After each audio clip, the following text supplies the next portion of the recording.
오늘 아침에 보실 하나님의 말씀은 창세기 14장 22절에서 23절 말씀입니다.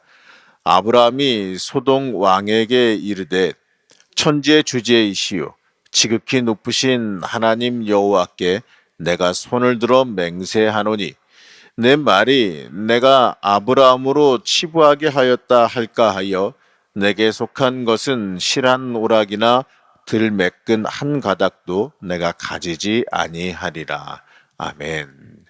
할렐루야. 오늘도 하나님의 은혜와 하나님의 사랑이 충만하기를 축복합니다. 오늘 함께 보시는 이 14장의 구절을 먼저 보게 되면 우선 이 두 가지의 내용으로 나눠볼 수가 있습니다. 그 내용의 배경은 이 아브라함이 BC 2082년 이때 발발했던 이 가나안 남북 전쟁이 있었습니다. 그때 이 조카 롯이 이 포로가 돼서 끌려갔어요. 그래서 이 조카 롯을 구하기 위해서 이 아브라함이 이 전쟁에 출전하게 되는데 그때 그 아브라함을 인해서 전쟁을 이기게 되는 아주 혁혁한 전과를 세우게 됩니다. 그리고 이 조카 롯도 함께 구출해서 이 개선했던 사건을 다루고 있습니다. 우선 이 전쟁의 원인은 소돔을 비롯한 이 가나안 남부 지역의 국가들이 이 동맹을 맺어서 12년 동안 섬겨오던 이 가나안 북부 동맹군의 이 엘라망 이 그돌라오메를 배반한 것에서부터 시작합니다. 이 전쟁은 이 남부군이 패배하게 되고 그때 이 아브라함의 조카 롯도 소돔에 살았기 때문에 함께 포로로 끌려갔습니다. 이때 이 아브라함이 그 소식을 듣고 이 자신의 사병을 끌고 가서 그 롯을 전쟁을 해서 구해오는 이야기가 이 오늘의 이야기입니다. 우선 이 구조적인 부분을 보게 되면 1절에서 16절은 이 포로가 된 조카 롯을 갖다가 외면하지 않고 이 즉각 출동해서 구한 사건을 보여주고 있고요. 또 17절에서 24절은 이 개선하는 이 아브라함을 맞이하는 이 당시 소돔 왕과 살렘 왕과의 이야기인데 어떻게 보게 되면 그 사이에는 전리품 배분 문제와 또 이 멜기세덱에 대한 11조 납부에 대한 사건을 다루고 있습니다.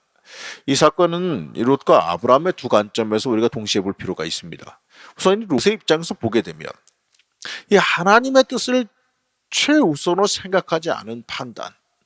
그가 아브라함을 따라올 때에 그 아브라함에게 언약하신 그 하나님의 이야기를 듣고 그 아브라함을 같이 따라왔는데 이 하나님의 뜻을 최우선으로 생각하지 아니하는 판단, 바로 이 자기 자신의 세상적인 욕심으로 이 고른 길, 바로 그 소돔에 가서 살았던 그것인데 이 결과는 어떻습니까?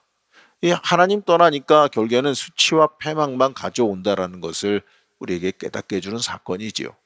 13장에서 봤듯이 틀림없이 당시에 이 소돔성 사람들이 하나님 앞에서 큰 죄인이었다라고 말씀합니다.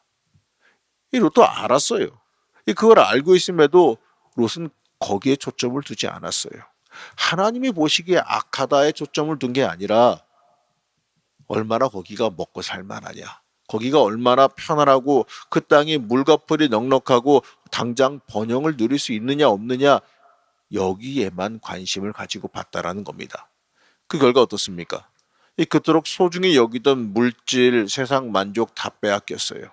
그리고 전쟁에 휘말려서 심지어 포로가 되어서 노예로 끌려가기까지 했습니다. 결국 인간의 판단과 능력만 의지하게 되면 사람의 계산으로는 아주 훌륭한 결과를 가져올 것 같았는데 이 결과는 어떻습니까? 비참하게 될 수밖에 없다라는 것, 비참한 결말을 맞이할 수밖에 없다라는 것을 우리에게 잘 보여주고 있습니다. 영원한 이 생명의 근원 되시는 하나님 떠나면, 하나님 떠나 이 세상조차 살아간다면 어떻게 되겠어요? 그 인생은 좀 안타깝지만 이 멸망으로 치달을 수밖에 없다라는 그 사실을 우리가 잊지 말고 바라볼 수 있어야 됩니다. 다른 한편으로요, 이 아브라함의 입장에서 한번 보게 되면 이 성도가 가져야 되는 이 책임과 사랑의 정신을 우리에게 보여줍니다. 사실 그때 당시에 이 자기 한 몸 유지하기도 힘든 때에 이 자기와 직접적으로 상관없는 전쟁입니다. 분명 객관적으로도 열세인 병력이에요. 그걸 가지고 이 형제를 사랑하기 때문에 이 포로의 구출을 위한 전투를 치른 겁니다. 이 아브라함이 자기의 사병이 있었다고 하지만 결국에는 이 자기의 그 종들이에요, 한마디로. 무슨 특별한 사병들을 갖다가 뭐 군대를 갖다가 키우고 있었던 것도 아니고 아브라함이 무슨 도적질을 하기 위한 그런 강도도 아니었고 한마디로 자신을 지키기 위해서 자신이 데리고 있던 그 종들을 그냥 군사훈련 시켜놓은 것뿐에 그러니까 전문적인 군인들도 아니란 거예요. 근데 이들을 가지고 가서 싸우는 건 객관적으로 보게 되면 이기기 어려운 전쟁이죠. 근데 그럼에도 불구하고 자신의 아들과 같이 키웠던 그 조카 롯입니다. 그를 구하기 위해서 전투를 치른 거예요. 14절을 보게 되면 이 아브라함은 이 도망자에게 소식을 듣고 이 즉시 준비해 놓은 318명의 사병을 끌고 롯을 구하기 위해서 일어서게 됩니다. 14절 말씀 함께 보시겠습니다. 아브라함이 그의 조카가 사로잡혔음을 듣고 집에서 길리고 훈련된 자 318명을 거느리고 단까지 쫓아갔어. 자, 이 여러분이 아브라함이 그 하란에서부터 내려왔다 그래서 혈혈단신 부인과 둘이서 동시에 내려오고 그리고 롯 해가지고 셋이서만 내려온 건 아니고 보게 되면 그들은 족장이에요. 한 지파의 족장입니다. 그렇기 때문에 아브라함이 내려올 때 아브라함이 내려오면서 그 가솔들, 종들, 그의 재산 그리고 그의 뭐 가축이나 이런 것들이 가지고 한 무리가 내려오게 된 거예요. 그리고 조카 롯도 같이 내려왔기 때문에 조카 롯도 가지고 있던 그 어떻게 보면 그 무리와 족속들이 있었을 거예요. 그 세력들이 같이 내려오게 된 겁니다.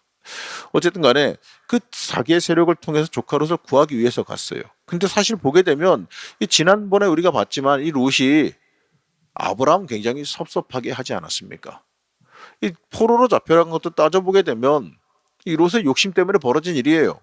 자기 욕심에 빠져서 하나님 품을 떠나서 자기가 눈에 보기에 좋아 보이는 것 세상으로 말 그대로 자기 이득만 바라보고 눈에 보이게 좋은 곳으로 따라갔어요. 그것 때문에 그가 그 전쟁에 휩쓸리고 포로로 끌려가는 일을 당하게 된 거 아니겠습니까? 그리고 사실 아브라함이 자신 자식과 같이 데리고 있던 롯이니까 구하러 가긴 가지만 객관적으로 볼 때 그 군대로 전문 군인들을 상대한다는 거 이거 어려운 일이거든요. 그렇기 때문에 사실 롯의 불행을 갖다가 아이고 안타깝네 이러면서 어쩔 수 없지 발만 동동 구르다 끝날 수 있는 일이었어요.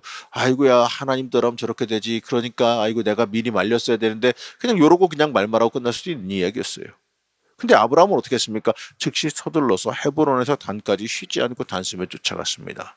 우리 280km 정도쯤 되는 거리예요. 먼 거리를 그냥 단숨에 달려가서 구해갖고 온 겁니다. 바로 이 어려움을 당한 이웃을 외면하지 아니하고 받은 사랑을 나눌 때 하나님의 역사와 능력도 임함을 볼 수 있습니다. 사실 이 가나안 북부 동맹은 아브라함의 숫자보다 상대 안 될 정도로 많았어요. 그러나 아브라함은 318명을 데리고 가서 승리하게 됩니다. 여기서 우리는 이 전능하신 하나님을 전적으로 의지한다면 우리의 상황과 상관없이 세상과 싸워 이길 수 있음을 보게 됩니다. 우리의 인생은요, 내 힘으로 사는 게 아니에요. 하나님의 능력과 하나님의 힘으로 사는 겁니다. 내가 얼마나 하나님을 힘입느냐, 그게 내 인생의 성공을 좌우한다는 거예요. 우리는 약해도 하나님은 강하십니다. 나는 별거 아니더라도 하나님은 전능하세요.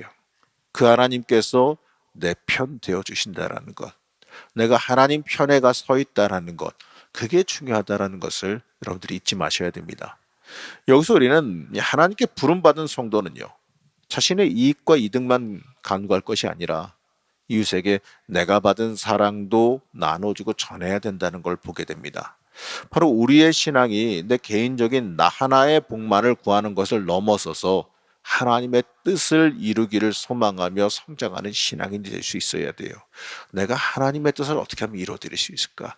내가 어떻게 하면 하나님 마음에 합하게 살 수 있을까? 내가 어떻게 하면 하나님이 좋아하시는 일을 하고 살까? 여러분 이렇게 고민할 때 이 땅의 복은요, 신경 안 써도 채워져 있어요. 하나님께 합격되어지면 내가 굳이 구하지 않아도 어느 순간 돌아보면 다 채워져 있음을 잊지 마시기 바랍니다.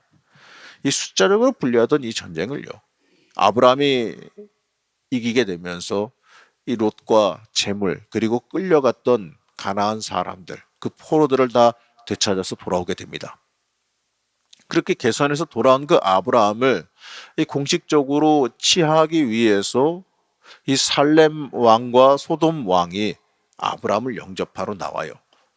이 세상을 선택한 자와 하나님을 선택한 자의 결국은 어떻게 될 건지 잘 보여주는 장면 아니겠습니까? 세상을 선택했던 자는 포로로 끌려가서 자기가 쌓아 올린 거 다 빼앗기고 포로로 끌려가서 고난과 고초를 겪지만, 어떻게 보면 세상적으로 손해인 것 같은 하나님을 선택한 사람은 결국엔 하나님께서 들어쓰셔서 승리자가 되게 하시고 오히려 사람들을 구원하는 구원자로 들어쓰시는 걸 보게 됩니다. 이제 오늘 말씀에서 굉장히 특별한 말씀이 등장하는데 바로 17절에서 24절의 말씀이에요. 아브라함이 새로운 패권자로 떠올랐습니다. 그때 당시에 이제 이 전쟁을 승리하고 사람들을 구해오면서 이제 이 주변의 나라들이, 주변 도시국가들이 이 아브라함 그 족속을 갖다가 건들지 못하는, 무섭게 여기는 일이 발생하게 되지요. 그러면서요, 하나님의 약속이 점점 이루어져 가는 걸 살펴볼 수 있습니다. 처음에 와서 그곳에 자리 잡을 때는 사람들이 무시도 했고 은근히 어떻게 보면 견제도 했었어요. 그러나 지금은 그 누구도 아브라함을 견제하지 못합니다. 하나님께서 높여주셨기 때문에 그래요. 그리고 색다른 이름이 등장한 걸 보게 되는데, 예루살렘의 옛날 이름인 그 살렘, 이 살렘의 왕인 그 멜기세덱이 등장합니다. 이 멜기세덱은 여기밖에 등장하지는 않지만 상당히 어떻게 보게 되면 좀 특별한 사람이고 좀 약간 좀 신비로운 인물이긴 합니다. 근데 이 멜기세덱 이름부터가 여러분 뜻이 뭐냐면 의의 왕이란 뜻이에요.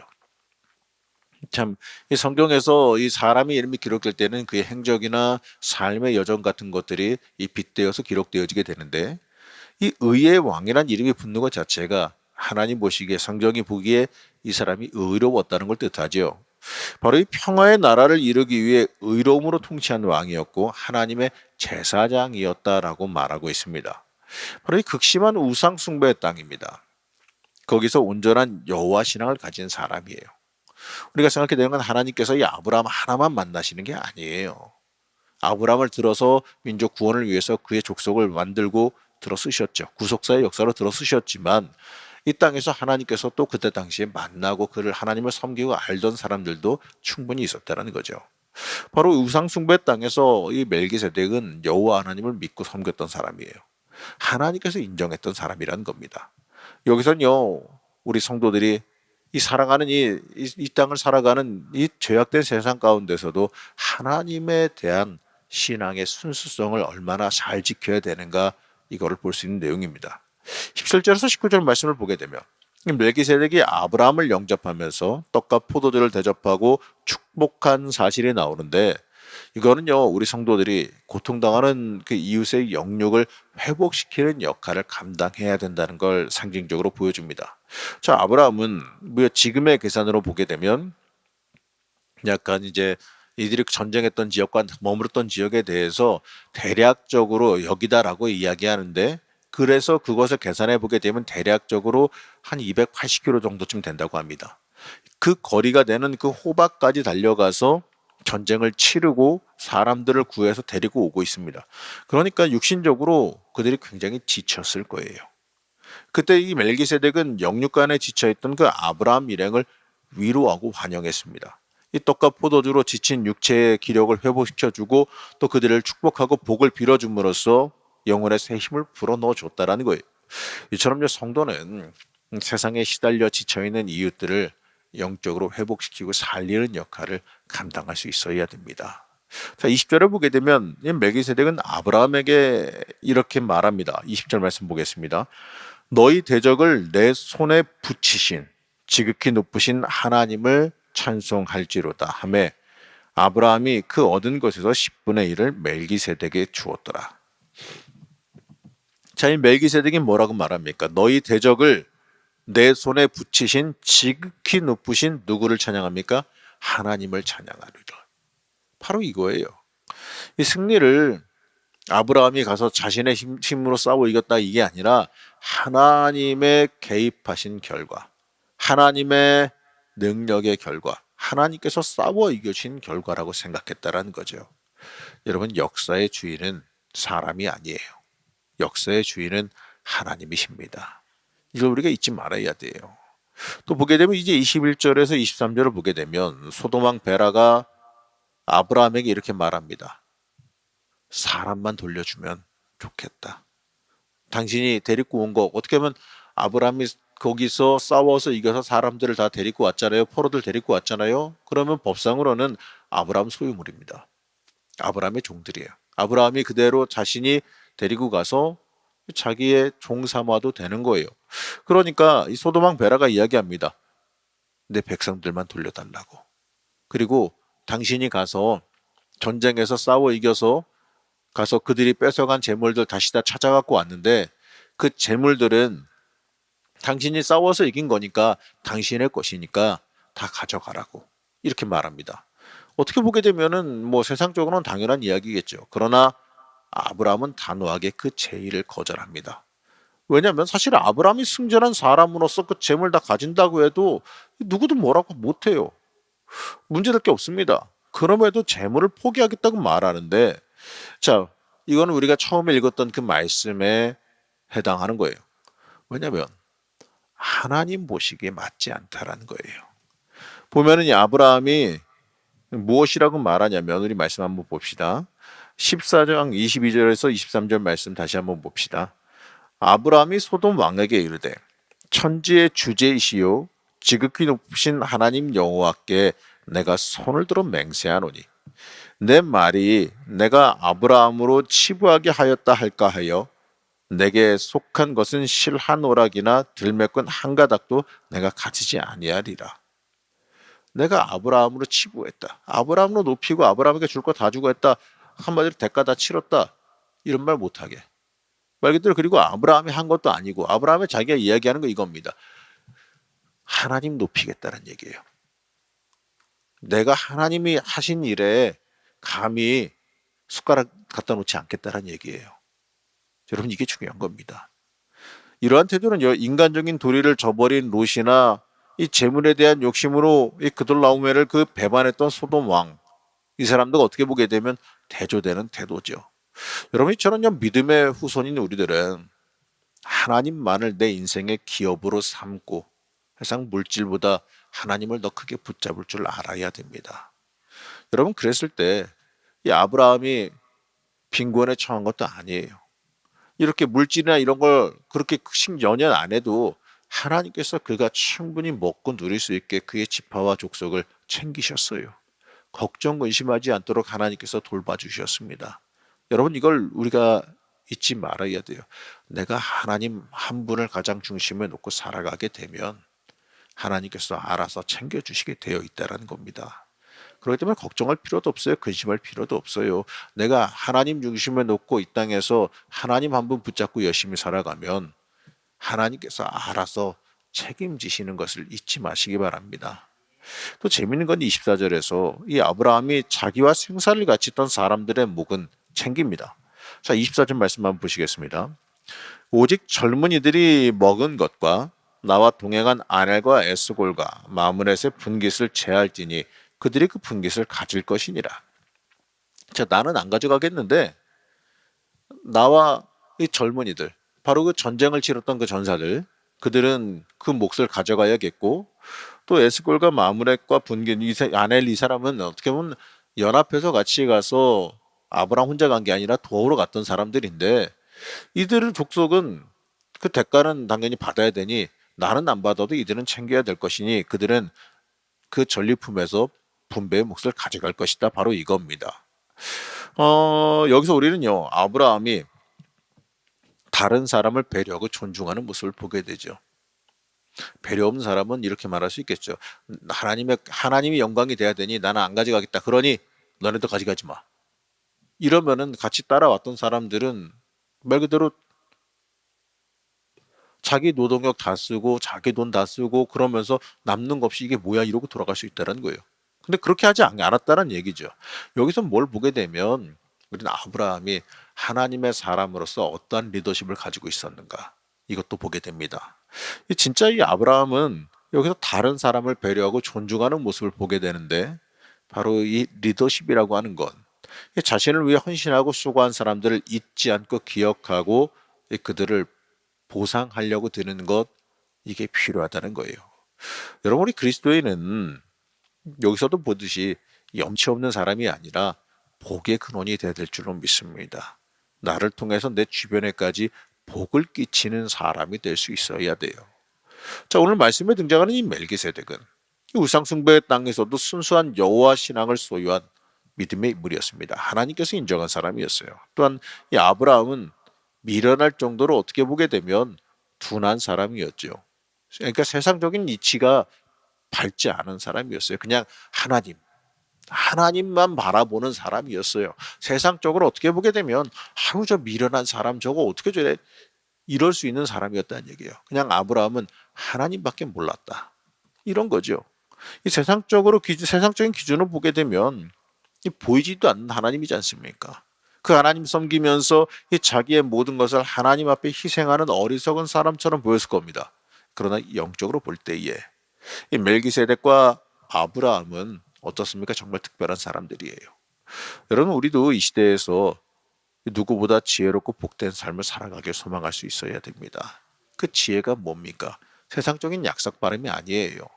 하나님 앞에 엎드릴 줄 아는 게 지혜입니다. 하나님 앞세우는 게 지혜입니다. 하나님 뜻을 물어보는 게 지혜로움이에요. 여러분, 그렇게 지혜로 충만한 삶을 살아갈 때에 누구보다 하나님께서 복되게 만들어 주실 줄로 믿습니다. 여러분, 오늘 하루 시작하시면서 오늘 하루가 하나님의 지혜로 충만한 삶, 또 하나님의 운행하심이 여러분 삶 가운데 충만한 삶, 그 삶을 살아가시기를 축복합니다. 오늘도 기도하실 때 나를 지켜주시는 그 하나님, 나를 주관하신 하나님께 온전히 나를 내려놓고 맡기시기를 축복합니다. 그럼 오늘 하루도 하나님의 놀라운 은혜와 복을 누릴 줄로 믿습니다. 잠시 기도하겠습니다. 우리들을 인도하시며 보호하신 하나님, 우리의 삶이 하나님 보시기에 합격 맞는 삶, 합당한 삶을 살아가길 원합니다. 하나님께서 원하시는 방향을 선택하며 살아갈 수 있게 허락하여 주옵시고, 하나님과 동행하며 온전히 순종하는 삶을 살아가게 허락하여 주옵소서. 이 세상 지혜와 세상 판단력을 의지하는 것이 아니라 하나님의 지혜와 하나님의 인도하심을 온전히 의지하는 주의 자녀 되게 하여 주옵시고, 또 그로 인해서 하나님께서 주시는 영적인 복도 받아 누리게 허락하여 주시옵소서. 오늘 하루도 하나님과 동행하는 삶을 살기를 원합니다. 성령 하나님의 인도하심과 성령 하나님의 그 충만함을 경험하며 살기를 원합니다. 하나님, 오늘도 기도할 때 우리에게 성령 충만함을 허락하여 주옵시고, 또 영적으로도 하나님께서 쏟아부으시는 놀라운 복과 은혜를 오늘 하루 충만하게 누리게 허락하여 주시옵소서. 오늘도 기도 중에 역사하실 줄로 믿사오며 거룩하고 존귀하신 예수님의 이름으로 기도드렸습니다. 아멘.